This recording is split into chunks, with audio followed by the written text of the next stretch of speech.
Увидев эту фотографию, каждый, ну, по крайней мере, в Европе человек скажет: это белая роза, это Мюнхен, это листовки. На фото Ганс и Софи Шоль, Виллиграф, и можно заметить плечо Александра Шмарель. Наш соотечественник из Оренбурга, сын русской и немца, в 42-м учился в Мюнхене на врача. На фото момент прощания на вокзале. Их отправляют на Восточный фронт с санитарами. Тогда каждого из них крепко связала белая роза – студенческая оппозиция против гитлеровского режима.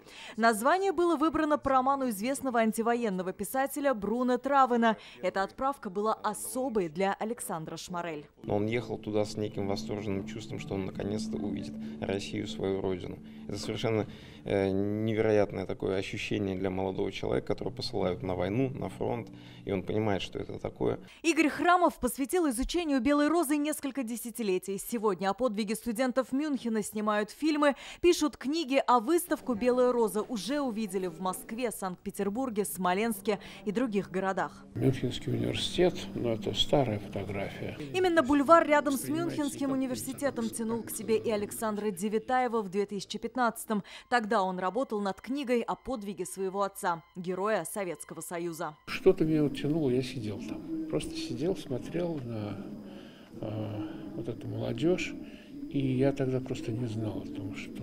Ну, то есть я видел что-то там такое, так сказать, что-то вроде памятника. Вдруг выяснилось, что вот это вот то самое место, которое считается, так сказать, памятным для этих людей. Символично, что выставка «Белая роза» проходит в Национальной библиотеке. Именно печатным словом ровно год 5 студентов и 1 профессор будоражили немецкие умы. И никто не мог понять, кто же так яро выступает против нацизма. Тогда в Мюнхене их защитить не смогли.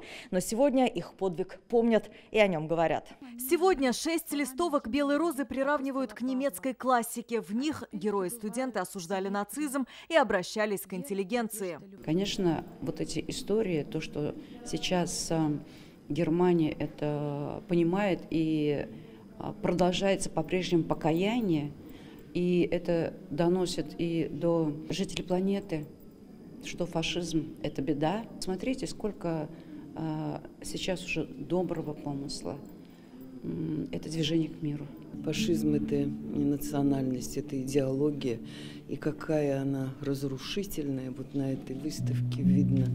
И, конечно, она рассказывает, что даже в самой Германии были юные ее граждане, которые организовывала сопротивление и этой идеологии. Авторы экспозиции поведают не только о подвиге команды «Белой розы», но и о подвиге Мусы Джалиля. Его и активистов студдвижения тогда приговорили к смертной казни по одной статье. «Моабитские тетради Джалиля» автор выставки Игорь Храмов переиздал на собственные средства. Сборник на татарском, русском, немецком и английском языках. Их сегодня презентовали гостям выставки. Алия Хайрудинова, Рамзиль Гарипов, ТНВ, Казань. Закажи рекламу на ТНВ. Телефон в Казани 5 705 100.